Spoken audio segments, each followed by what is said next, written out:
kapan mereka napa sekacauan. Nah, sementing kula terangno ngeten ya. Niki penting rungokno. Mahsyar iku maknane iku nggon giringan. Terus kiai kuno maknane bayangno nggon mahsyar iku maknane tempat dihalonya semua manusia. Terus mauqif itu tempat diberhentikan, napa tempat diberhentikan. Terus di situ Anda innahum mas'ulun, mereka semuanya ditanya, dihisab. Nggih rungokno ya, semuanya dihisab. Terus ngendikane Kanjeng Nabi, hasibu anfusakum qabla an tuhasabu. Menghisaplah diri kamu sekarang sebelum kalian semua dihisab. Sehingga potensi kita ini umat Islam utamanya sing tahu ngaji-ngaji ini, sampean semua dihisab ini kemungkinannya kecil. Karena ketika kowe ning donya sampean sedantene kan biasa wis donga Rabbana zulamna anfusana. Jadi ya Allah, saya ini benar-benar mendolimi diri kita sendiri. Karena tujuannya hisab itu taubah. Taubah itu mempermalukan mereka di depan umum. Seorang lagi ya, jadi semua hisab itu taubihan, mempermalukan mereka di depan umum bahwa mereka orang yang buruk. Sementara kamu di dunia sudah sering ngaku orang buruk. Selain ya wis rawong akeh, maksudnya ini kan cerita. Jadi kayak ngakuin apa Rabbana zalamna anfusana. Sehingga ngendikane Kanjeng Nabi sebuti hasibu anfusakum qabla an tuhasabu. Menghisaplah diri kamu sendiri sebelum nanti kamu benar-benar dihisab. Sehingga umatnya Rasulullah itu kemungkinan kena hisab itu kecil sekali. Karena tadi sudah terbiasa menghisab dirinya sendiri. Apalagi kita, kata Rasulullah, saya dikasih hadiah yang para nabi sebelum saya enggak dikasih hadiah itu. Apa itu? 5 hal itu. Di antaranya apa? Kata Rasulullah, wa'utitu khawatima suratil Baqarah. Saya dikasih terakhir-terakhirnya surat Baqarah. Di surat Baqarah itu umatnya Nabi dapat bonus dan ini luar biasa. Yaitu ayat Rabbana la tu'akhidna inna sina wa akhtana. Ya Allah, jangan hisab kami, jangan beri sanksi kami, jangan azab kami kalau suatu saat kita lupa atau salah. ASP nak kue urung salah, padahal mesti salah. Rai-rai ini gak mesti salah. Wes gawe perjanjian mbek pangeran Gusti. Ndamel perjanjian dong, apa? Setiap saat saya salah langsung sepuro. Mohon mboten usah istighfar malih, mohon niki mohon niku. Terus deal, pokoke deal ini. Lah itu ngendikane Kanjeng Nabi senyum-senyum senenge ra karuan. Dan setiap itu dibaca oleh umatku, Allah sudah jawab qala na'am. Jadi Rabbana la tu'akhidna inna sina aw akhtana. Terus qala Allah menjawab na'am. Terus Rabbana wa la tahmil alaina isron kama hamaltahu 'alal ladzina min qablina. Nabi Muhammad jawab, Allah menjawab na'am. Sampai terakhir wa'fu anna, Allah jawab na'am. Kemudian para kiai itu punya kiat supaya umatnya itu hafal itu.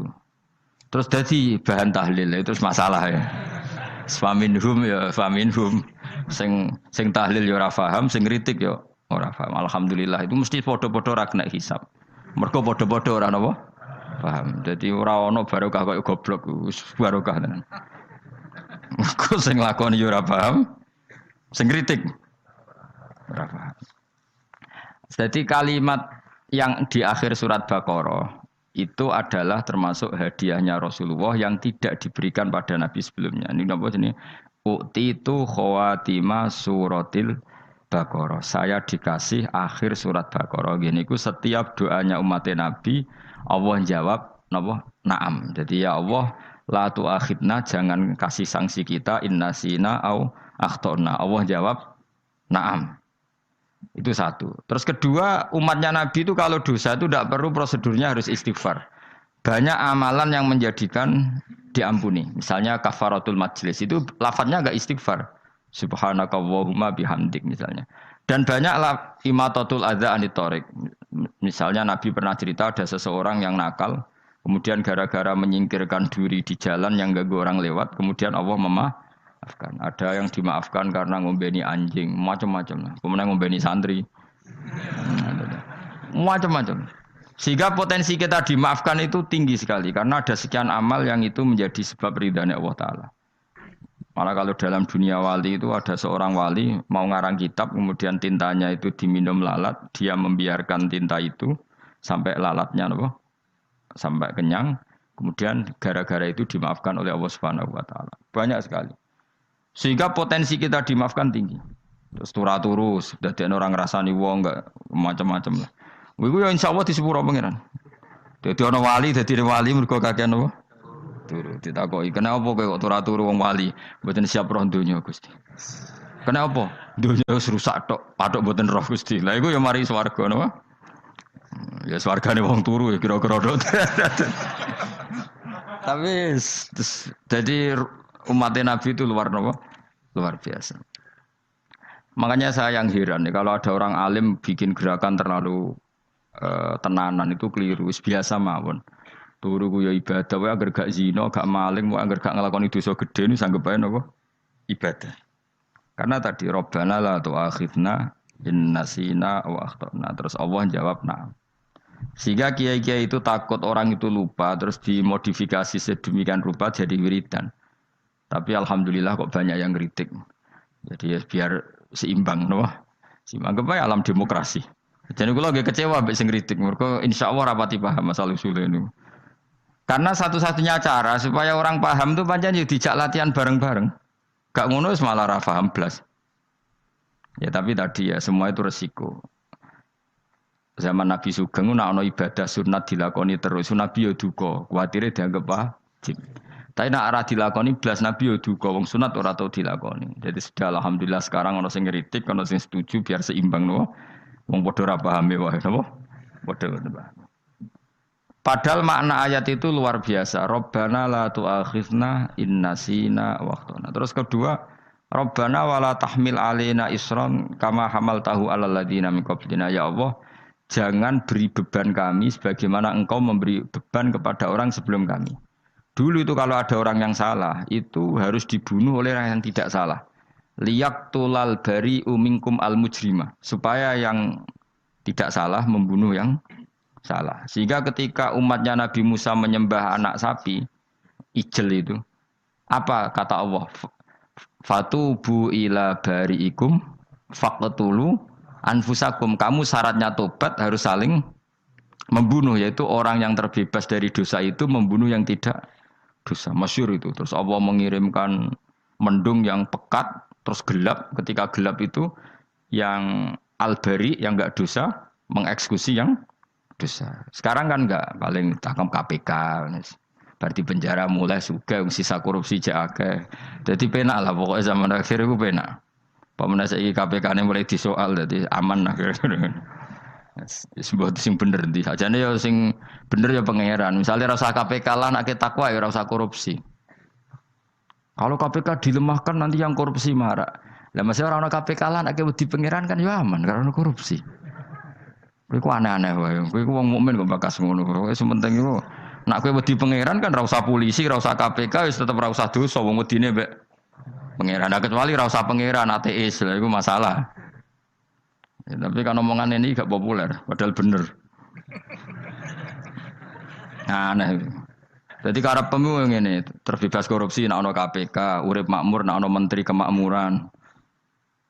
Pokoknya kuwabe kowe mbok gantungno pejabat negara. Mengane tau hitam jeblok, sak jeblok-jebloke.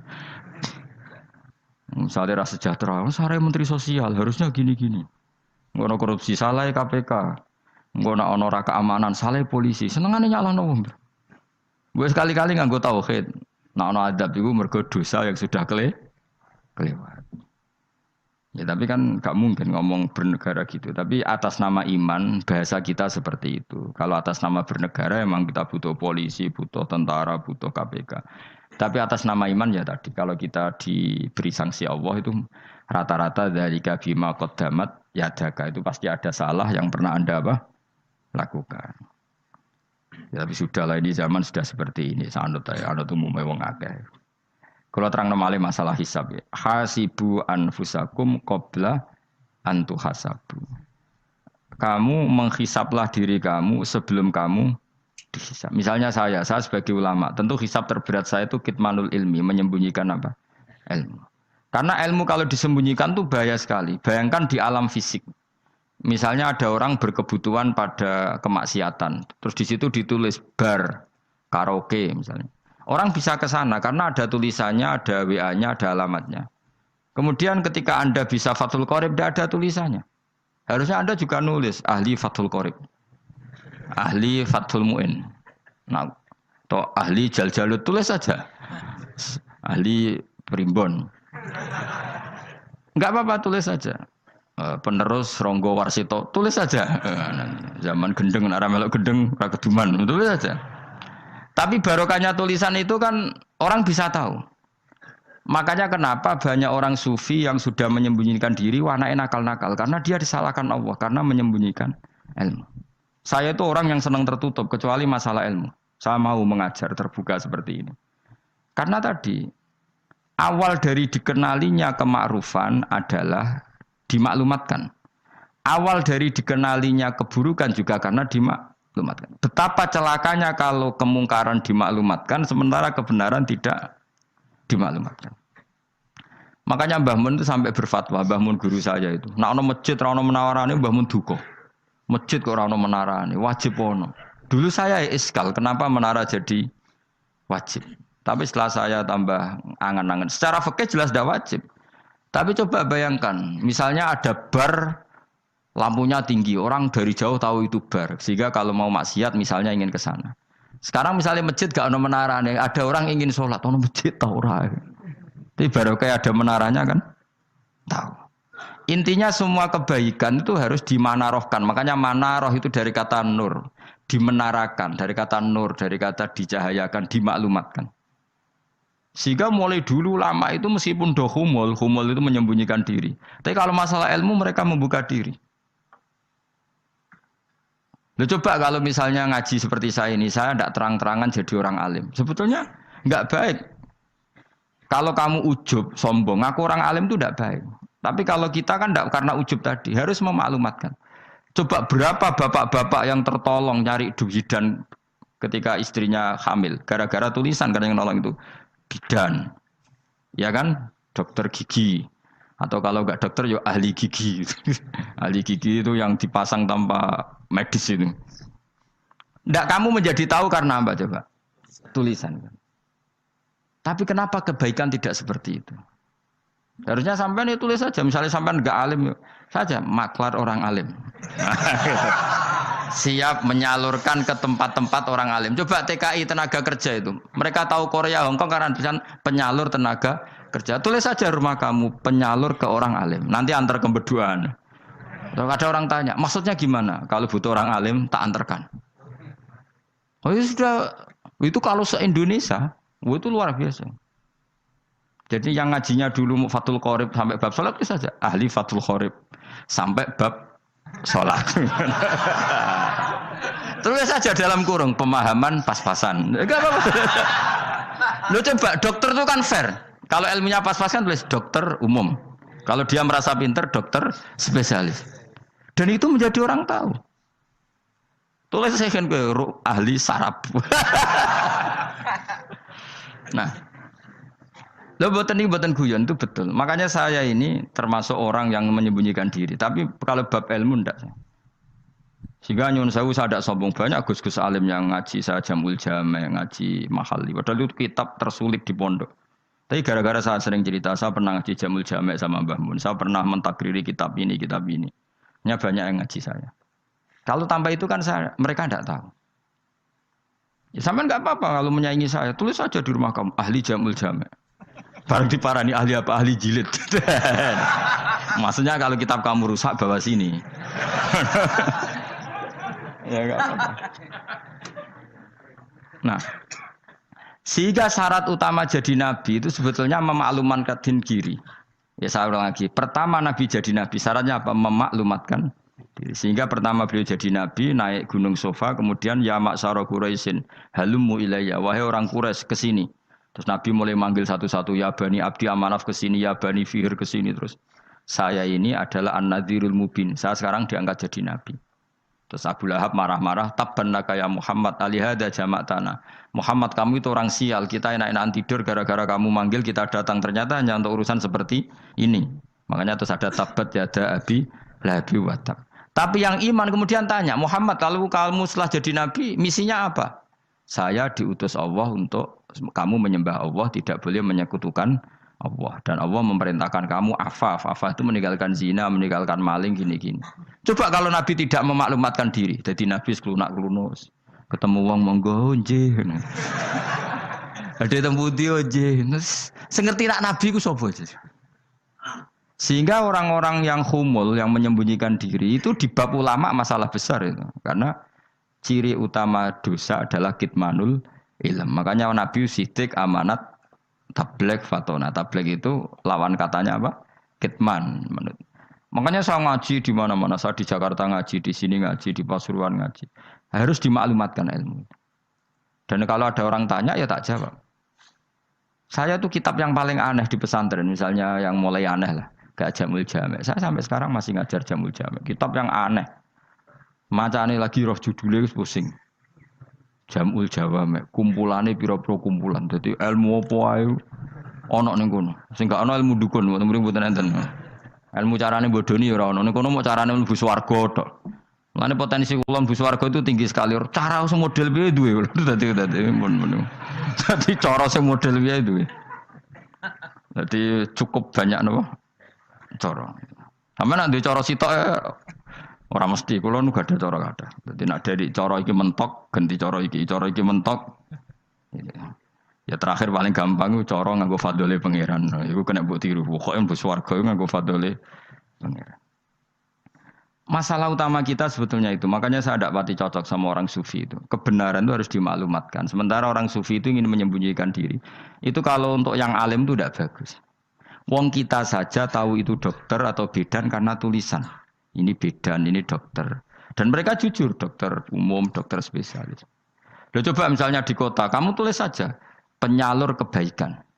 Orang yang ingin mondok. Oh pondok pilihannya ada, Sarang ada, Peloso, Lirboyo. Kalau saya ke sana gimana? Oh, saya kenal Gusnya. Tak anter. Wan keren, juga ada penyalur. Kalau orang bisa tersalurkan ke Korea, ke Korut, ke Jepang karena tulisan, kenapa tidak banyak orang tersalur kebaikan karena tulisan? Enggak orang mau kelunak orang jelas. Meskipun nanti ditawarin orang, mesti dulu sih ahli takrib, mesti wong guyu. Ahli Fathul Qorib sampai bab sholat. Tulis saja jujur. Maaf tapi hanya sampai bab sholat. Tulis saja. Ada maafnya bareng. Maaf. Tapi sampai bab sholat. Enggak apa-apa. Paling untuk wong sowan. Larian mau doa jenengan 2 tahun. Tapi ini bodohnya mau 3 bulan. Mulai ngajine dok bab sholat. Enggak apa-apa. Loh itu dulu memang begitu. Rasulullah zaman Sugeng itu kalau ngajari santrinya itu balighu anni walau ayah, maklumatkan ke kampung kamu meskipun 1 ayat. Banyak sahabat kalau ditanya ya tidak bisa karena ngajinya tidak hatam. Tapi ya terus gak apa-apa, kok tak soano Abu Bakar, tak soano Umar, ditanyakan yang lebih pintar. Saking tidak pahamnya sahabat itu lucu ketika ada ayat wa kulu wasrabu hatta yatabayyana lakumul khaytul abyadu minal khaytil aswad. Itu kalau mau tidur ya benar-benar bawa benang putih sama benang hitam ditulis dipasang di pintunya. Jadi kalau makan diinceng lagi kok masih belum kelihatan wah masih boleh makan itu. Terus begitu. Kalau sudah mulai syuruk, mulai padang, wah berarti sudah imsak. Jadi karena makanlah dan minumlah sampai benang hitam terbedakan dari benang putih. Artinya kalau malam kan dulu kan nggak ada listrik, nggak ada lampu berarti kalau benar-benar masih malam nggak terlihat berarti masih boleh makan. Nanti terus dilihat gitu. Terus, ya sudah wakafnya di situ. Hatta yatabayyana lakumul khaytul abyadu minal khaytil aswad. Wakaf dulu. Terus akhirnya Kanjeng Nabi itu piye kok umatku dadi masangi benang ini. Akhirnya Jibril teko. Ini makanya unik dalam ulumul Quran. Satu-satunya ayat yang diturunkan hanya 1 kata itu ya ayat itu tok. Terus Jibril datang, Muhammad ayatnya itu kurang sitok. Minal fajr. Terus ditambahi minal fajr. Jadi minal fajr itu unik. Ada Jibril jauh-jauh dari langit. Iku mau nurun apa? Minal fajr. Makanya kalau kamu nanti dites, kalau ingin jadi dokter tafsir dites, ada 1 kalimat yang diturunkan jauh-jauh Jibril ke bumi. Apa kalimat itu? Jawab baik, minal fajr. Wis alim gue yakin alim. Memang ikut tak? Masa ikut? Mereka gara-gara sahabat itu terus masangi apa? Benang nginceng. Akhirnya minal fajr. Baru mereka tahu maksud fajar maksud apa? Benang hitam artinya malam, benang putih artinya fajar sodik sudah menyingsing. Semenjak itu sudah ada benang-benangan karena jadi orang-orang ngono mat maksud iki cek kurang sithik terus turun apa? Minal fajar ya. Jadi nanti kalau sampai latihan tes jadi dokter apa? Tafsir. Ayat mana yang diturunkan hanya satu kalimat atau satu kata aja apa? Minal fajar. Lolos langsung dokter. Pun pinter. Ya pinter ngerpek maksudnya ora digandeng. Lah nanti hubungan kita dengan Allah ya seperti itu. Sejauh mana kita memaklumatkan Allah. Sejauh mana kita mengkampanyakan Allah. Saya berkali-kali bilang, saya kemarin kan di Korea, itu sebetulnya saya yakin hanya doa saya. Saya sering berdoa, ya Allah, Engkau dipuji di langit dan di bumi. Lalu kalau di bumi ateis, itu caranya kayak apa? Dulu saya itu terobati karena Uni Soviet setelah persemakmuran banyak menjadi negara Islam. Berarti itu bukti bahwa Allah pun dipuji di bumi Uni Soviet. Lalu yang kayak Korea kayak apa? Ternyata betul Koreanya tetap ateis, tapi gara-gara diserbu wong Indonesia. 49.000 wong Indonesia ning Korea Selatan. Iku mbok gawe sing salat separuh, iku jek piro? 24, kira-kira ya digawe 20.000. Wis 20.000 salat kabeh, tahlilan kabeh surwame. Lah kok sing ngritik tahlil muni sunah Rasul tok surwame. Wis pokoke rame lah walhasil. Sitok tahlilan wah itu enggak ada hadisnya. Wis gak apa-apa sing penting muni hadis sing sitok tahlil muni hadis ya ibadah, tahlil ya ibadah. Mbok lah soal kok bener ndi totalan guri. Sing penting rame. Maksudnya sementing rame ngomong visi Islam. Sitok Islam tahlil, sitok Islam sunnah Rasul enggak masalah. Wong ape yakin bener saiki ya ora ono klarifikasi. Tapi sementing kan kabeh ngomong tentang Islam. Artinya gini, Allah punya cara untuk supaya bumi Korea itu ada yang bertasbih bersujud. Mil'us samawati wa mil'ul. Allah tidak kurang cara. Golek wong kedonyan ditawarik ke sana demi uang. Bareng wis ning kono dielingno pangeran. Segawe masjid, kontrak masjid macam-macam lah. Masjid kontrakan ning Korea. Nang kene ra ono masjid. Pusing. Saya pernah ngisi di satu masjid itu gambare pintu gerbangnya bukan salib kan. Ternyata tingkat 1 itu gereja, tingkat 2 bar, tingkat 3 masjid. Kadang ya kebalikan masjid, bar, gereja.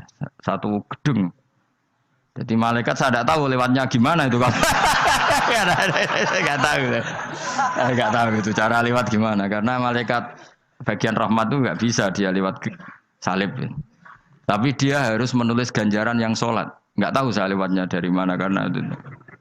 Ya tentu dia punya cara lah. Tapi yang jelas ya agak bingung ini gimana. Itu pernah yang tingkat 2 itu bar pas aktif. Ada santri yang ya pekerja imane pas-pasan. Kulo nate wis badhe Jumatan mlebu bar pas aktif wae wong ayu. Meh ora Jumatan. Mergo mau tingkat 2 bar, tingkat 3 masjid. Itu ono khutbah yang barnya tetap main. Ada bar yang masjidnya tetap khutbah. Itu masuk bar. Sudah Jumatan apa ning kene wae.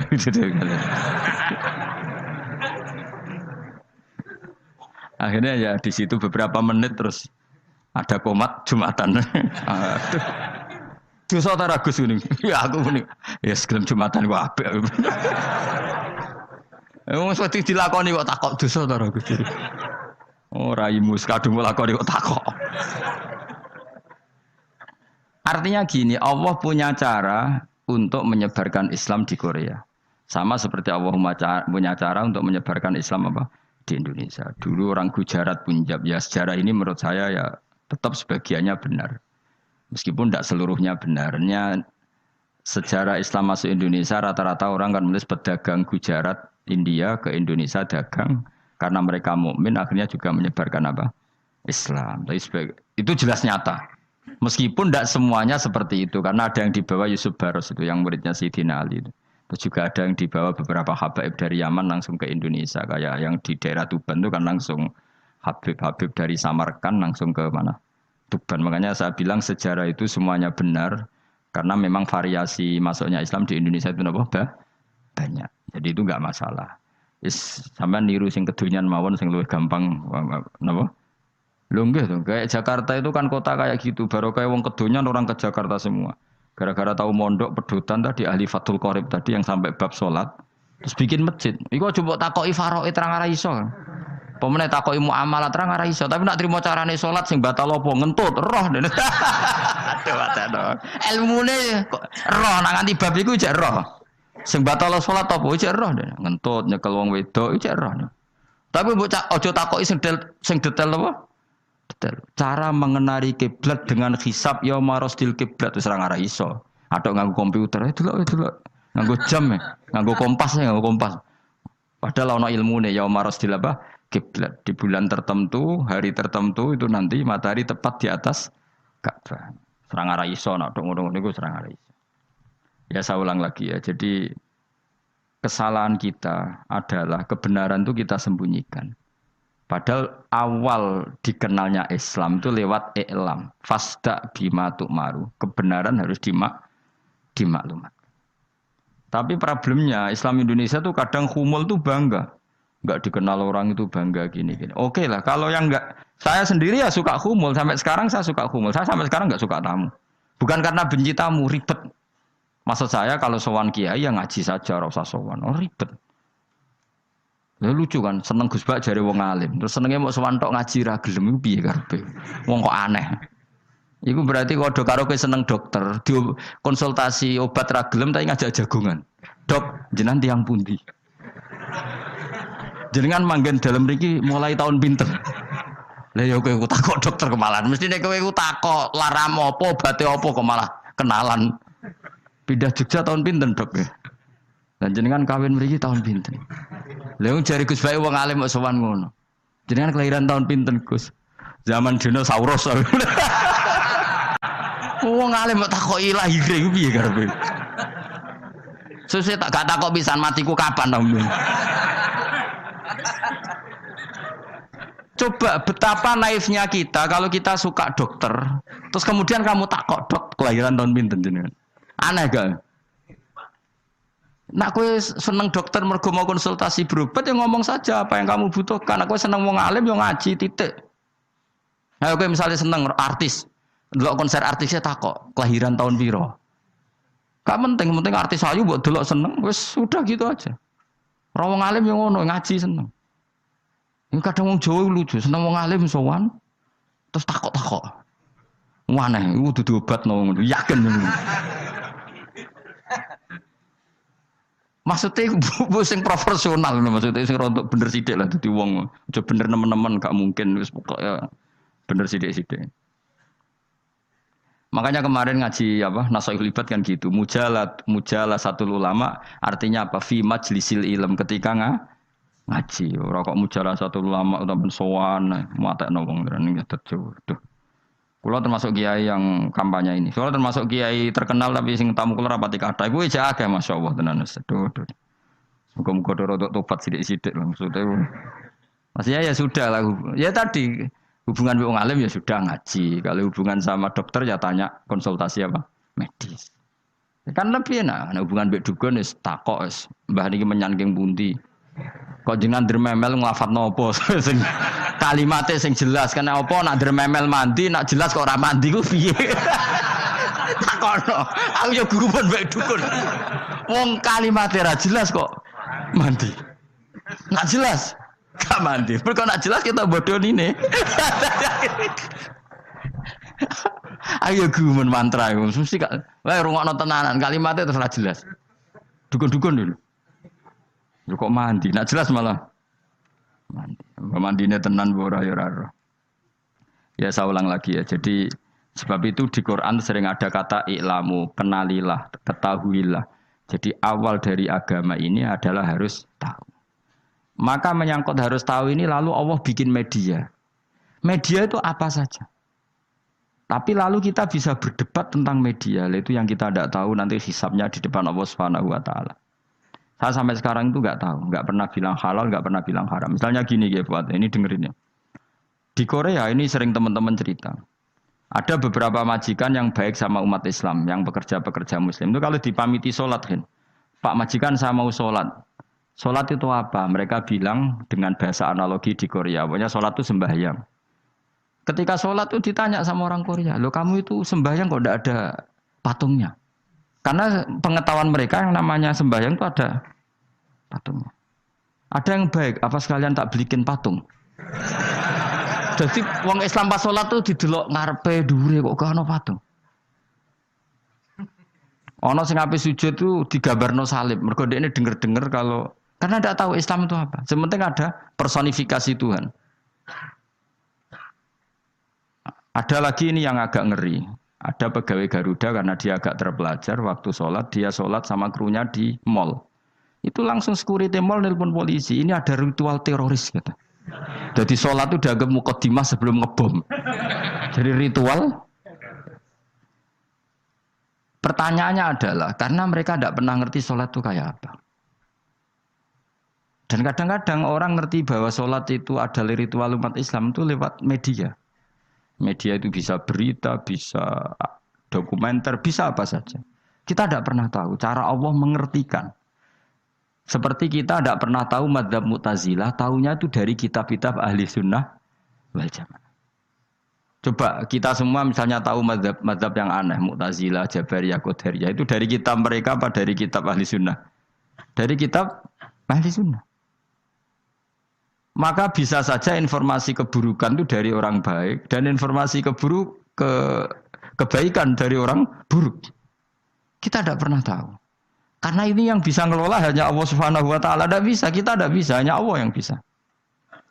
Maka perdebatan Ahmad bin Hambal dengan Haris Al-Muhasibi itu seperti itu. Misalnya gini, tak kiri contoh. Haris Al-Muhasibi itu orang alim allamah, dia ahli sunnah mandat, pokoknya ahli sunnah sekali. Dia mau ngarang kitab tentang dia menentang Mu'tazilah, menentang Qadariyah, menentang Syiah.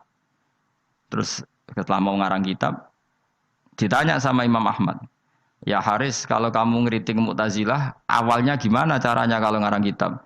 Ya saya cerita pendapat mereka dulu, lalu saya saya tentang. Imam Ahmad guyu-guyu. Bukankah setelah kamu cerita mazhab mereka plus argumentasi mereka, jangan-jangan pembacanya sudah tertarik. Pas kamu nentang, kamu sudah dianggap gawe-gawe. Karena kadung tertarik. Saya kita contoh wae, misalnya gini, kowe sekarang rasa bareng dadi wong soleh biasa wae. Aku ana gambar wong wedok montok tak tulis, hindari ini. Kira-kira dia mau hindari apa gambare? Enggak jawab ya, kira-kira lho. Sing mbok nikmati kata hindari apa? Sing mbok eling-eling kalimat hindari apa gambare? Kira-kira. Padahal tulisannya apa? Hindari bahaya ini. Bahaya ndi terus didelok. Terus sing dieling-eling ora hindarine tapi sama. Pendapat Mu'tazilah itu ada yang menarik. Misalnya gini, menurut Mu'tazilah, seseorang masuk neraka ya karena amalnya, masuk surga ya karena amalnya. Apa artinya kalau masuk surga karena fadlile Allah? Lalu gunanya amal apa? Mungkin pembaca kan tuh, wah ini proporsional ini. Gak ada ahli sunnah, jadi bus warga mereka fadlile pangeran. Kok enak? Lalu gunanya amal apa? Padahal dia tahu pendapat Mu'tazilah itu dari kitab itu, kitabnya orang ahli sunnah. Gak pernah tahu kita. Ya saya ulang lagi. Itu kan ibarat kayak KUHP. Kamu baca KUHP draft, terus kamu cocok. Kamu mesti nyalahkan yang demo. Atau baca buku selebaran orang demo, kan terserah kamu. Kamu kan punya akal, kan tetap milih. Tetap milih. Problemnya kata Imam Ahmad itu, ketika kamu menceritakan pendapat Mu'tazilah, bisa-bisa orang itu kadung tertarik. Ketika mulai kamu tentang, orang itu gak tertarik sama penentangan kamu. Berarti kamu ikut menyebarkan Mu'tazilah. Sama seperti tadi, gambar perempuan yang agak jorok tadi, sebetulnya tak tulisi kata hindari. Padahal Ruhin gak tahu, eling wong wedok gara-gara tak kei gambar hindari bahaya ini, malah jadi eling. Orang eling tulisannya eling. Nah hakikat saya ini penyebar kata hindari apa penyebar gambar itu? Coba. Lalu status saya ini pengedar gambar itu apa pengedar kata hindari?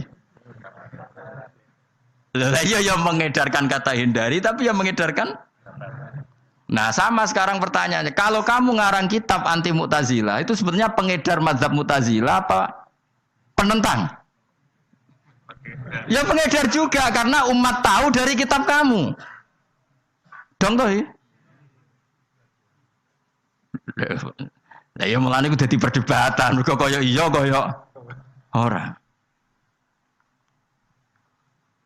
Juga tunggale gini misalnya, kamu jangan milih presiden yang dari militer, itu pasti keras, tegas, terus kaku. Ternyata pembaca itu wataknya militer. Lu cari yang begini, bosan kan kamu? Agak suka presiden sipil, nggak tegas. Padahal kamu nulis itu untuk menggiring orang milih presiden. Jangan milih yang militer, pasti tegas, nggak demokratis, nggak nerima pendapat. Ternyata pembacanya suka saya punya pemimpin yang tegas. Habis kamu kan? Yang tahu hati orang itu siapa? Makanya ketika kitab Ahli Sunnah dipenuhi dengan cerita-cerita madzhab Mu'tazilah, itu sebetulnya kamu itu pengedar apa penentang? Itu pertanyaan Ahmad bin. Akhirnya Imam Haris Al-Muhasibi bilang gini. Enggak maksud jenengan itu ngelarang apa dukung. Pokoknya aku mangkel. Dari Imam Yo aku pokoknya ngomong ngono ae pokoknya. Terus akhirnya Imam Yus nang ngoten ketok arahe jenengan mboten sedo ngarang mboten sedo ngarang. Makanya Haris Al-Muhasibi akhirnya enggak mengarang kitab itu. Dia sebenarnya pernah rencana Kitabul Firaq fil Islam. Dia mau ngarang kitab kelompok-kelompok dalam Islam. Ya coba mau apa coba? Misalnya kamu bela tahlil, nasibnya juga seperti itu. Hujahnya tahlil, ini gini. Terus hujahnya penentang tahlil. Yang bisa mengendalikan pikiran pembaca siapa? Ternyata dia tertarik sama pikiran penentang. Lucunya yang menceritakan kamu, pengagum tahlil. Kan tidak pernah tahu. Mana nak dari ceritanya Mbah Mun lucu. Mbah Mun itu mondok Lirboyo. Itu di Bandar Kidul akeh wong ayu. Itu dulu babahnya Mbah Mun itu ada yang suka orang sana sampai nikah orang sana juga pulang ke sarang. Itu di antara mbah-mbahnya Mbah Mun. Suka perempuan sana terus nikah sana enggak pernah pulang ke sarang. Lah Mbah Mun itu lahir dari adiknya, pokoknya dari keluarga dari saudara yang enggak pernah pulang dari Bandar. Diwasiati mun nak mondok ojo geman dolan ning Bandar Kidul. Akeh wong ayu. Akhirnya malah penasaran. Justru kalimat itu yang menjadikan maksudnya ku ajune nganti sepiro kok nganti mbahku katut kan malah akhirnya penasaran. Lare kata Mbah Mun tak angen-angen bener Imam Ahmad bin Hambal. Maksudnya ku kalimat itu pancen ribet. Kalimat itu ribet pancen. Coba milih mana coba? Jong ojo geman moro pasar opo lah nang daerah kono. Ono opo? Bahaya kan. Gara-gara kamu melafatkan itu malah orang penasaran. Di sana ada bareng delok ning kono ya nak terus mulai nak ora.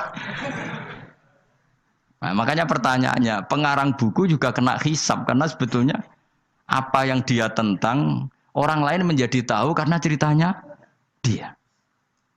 Coba kamu ngarang kitab saja yang anti Syiah atau anti Mu'tazilah atau anti Murji'ah atau anti otoritarian, mesti pembaca itu enggak bisa kamu kendalikan.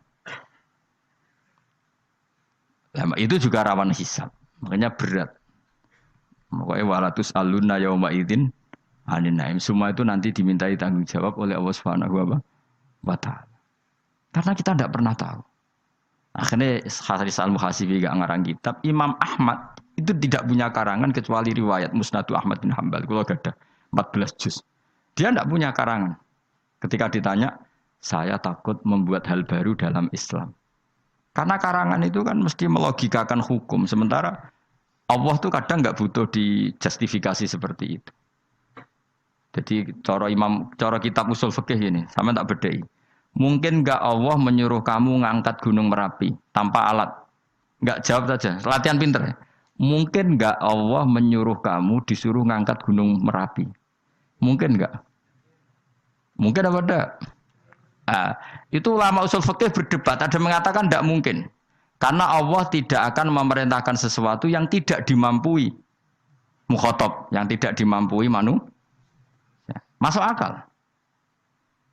Kaul kedua mengatakan mungkin. Butuhe Allah itu mau wong muni yo tok nurut. Senajan to gak mungkin. Ayo Hen, Gunung Merapi angkat Hen. Nggih Gusti, siap. Langsung melawayu mara. Wih Allah wis seneng, wah nurut aja iki. Tapi ya kemungkinan cek goblok ora takok sik. Kita kan tidak pernah tahu, makanya ulama ini debat. Kira-kira nak Gunung Merapi angkat. Potensinya kan dua, kowe langsung melayu apa ngangkat. Potensinya kan kok gobloke ngono ora tak kok. Bicarane kok. Tapi ya mungkin dilembek pangeran. Cek nuruti, ora paham-paham belas melayu. Ki milih ndi? Status sing ngene iki nurut apa goblok? Jawab, nurut apa goblok?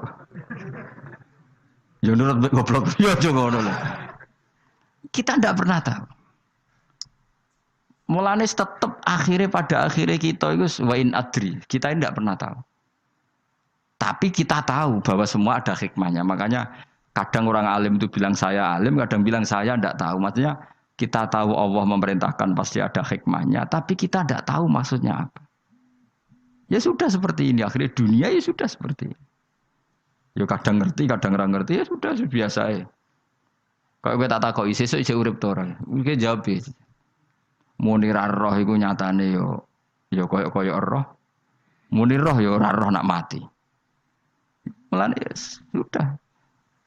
Kadang takoki sesuk iku jeng yo ziarah nggih, Mbah. Tapi kadang wa alam, Mbah, insyaallah. Ya karena memang ya enggak pernah tahu. Karena apa ya? Wis ra kena diterangno, Bang. Mulane kula niku gak ada kitab-kitab perdebatan ulama, anak gejul-gejulkan ngoten niku. Saya ulang lagi ya, kalau kamu mengarang kitab menentang pendapat Mu'tazilah, itu artinya kamu menceritakan pendapat Mu'tazilah, lalu menyebarkan kesalahan mereka. Pertanyaannya, pembaca pertama kali tahu pendapat Mu'tazilah gara-gara cerita kamu.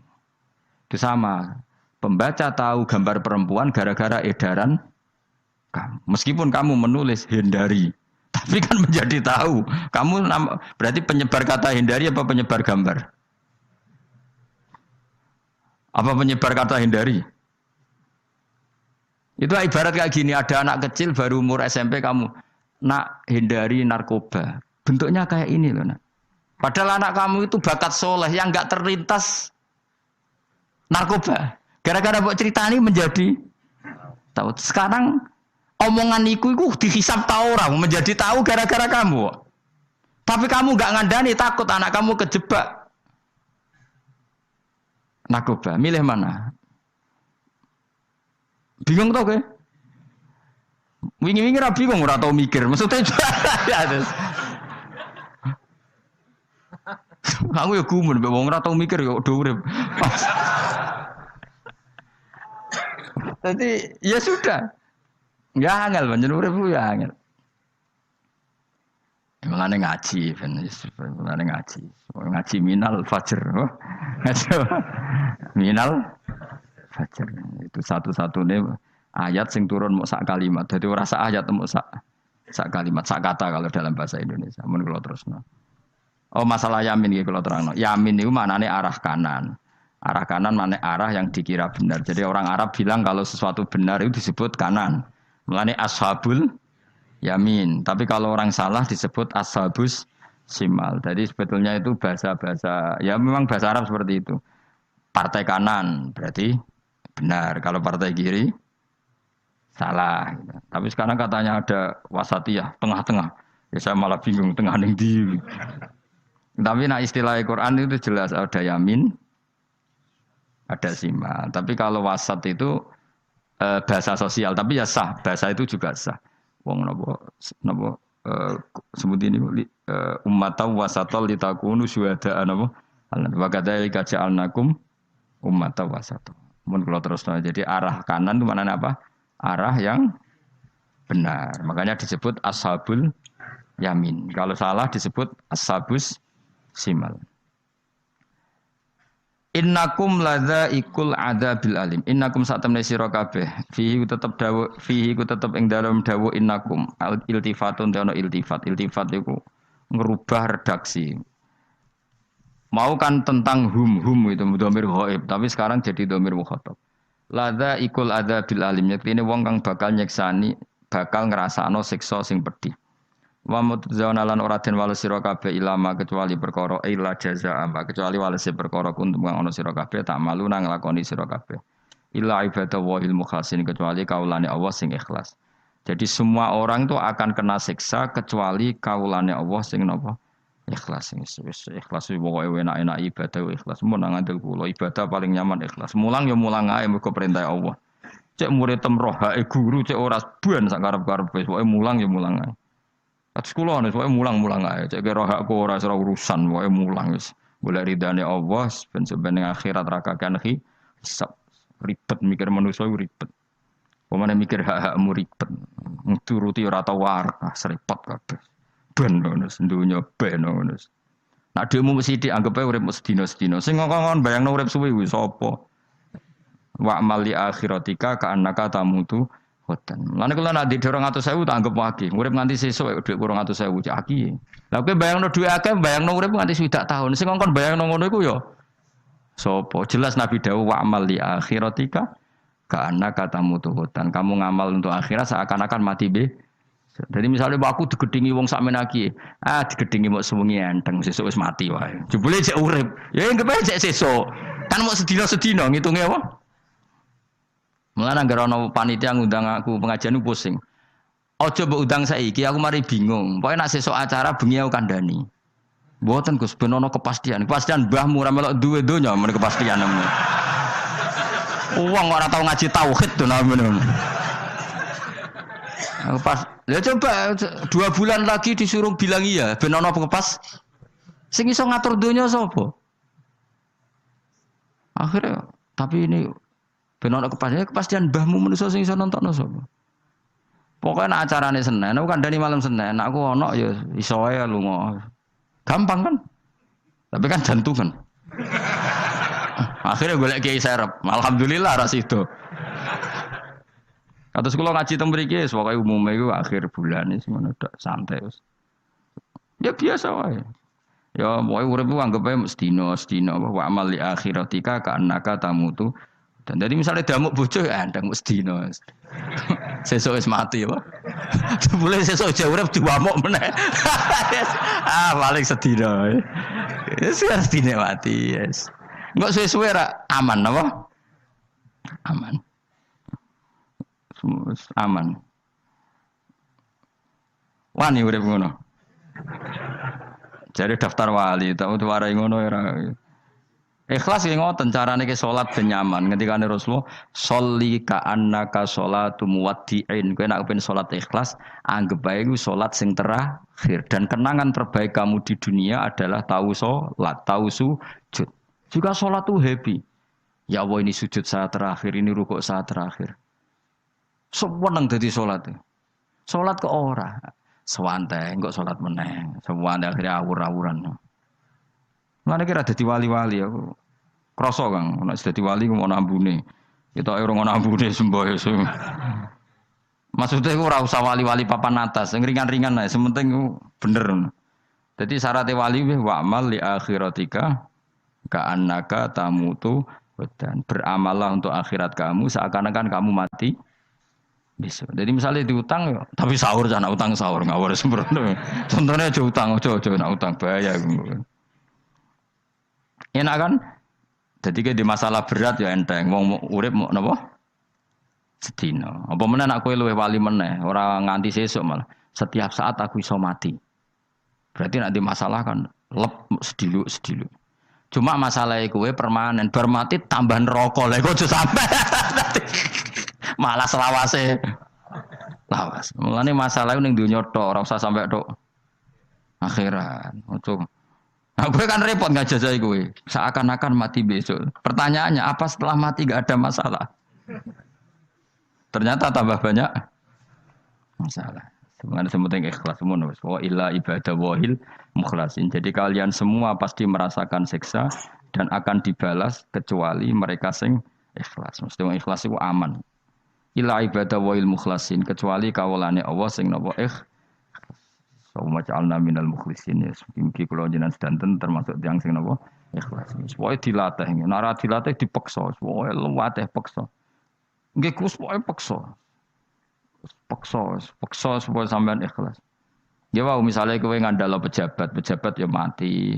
Nak mati ora kuat. Sing kuat namung Allah Subhanahu wa taala. Jadi sehingga terlatih. Nah, bagaimana mungkin saya bisa hidup tanpa komunitas nasional, Ya kamu yakini aja komunitas itu bisa saja mati atau benci kamu atau perubahan sistem. Ya kayak dhisik misalnya wong duwe wartel iku koyo sugih toko wartel. Bareng ono HP gitu tuntas. Dulu misalnya wong duwe telepon rumah itu koyo sugih ono HP ya tuntas.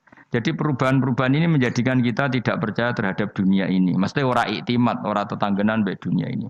Yang enggak pernah berubah hanya Allah Subhanahu wa taala. Misalnya ngono, kowe sayang anak, iso wae anakmu sampeyan gedeng kowe aja katut bojo. Kowe sayang tangga iso wae gedeng kowe.